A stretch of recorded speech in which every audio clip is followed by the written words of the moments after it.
আমরা যদি কেউ ফাজলামি করে কাউকে কবুল বলি তাহলে কি বিয়ে হয়ে যাবে? স্কুল কলেজে ছেলেফেলেরা অনেক সময় দুষ্টম করে এই কাজ করেন।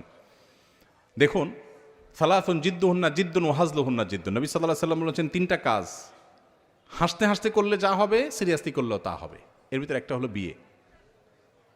যদি দুইজন সাক্ষীর উপস্থিতিতে, অ্যাডাল্ট দুজন সাক্ষীর উপস্থিতিতে এই কাম করে থাকেন, উভয়ে হাসাহাসি করেছেন, আর নিজেরা শিশু না হন, আপনারাও অ্যাডাল্ট হন, তাহলে হানাফি মাযহাবের মাসআলা অনুযায়ী বিয়ে হয়ে যাবে। বলবেন হুজুর মোহরটা ঠিক করি নাই। মোহর অটোমেটিক সেট হয়ে যাবে, কিন্তু বিয়ে হয়ে যাবে। খুব জটিল।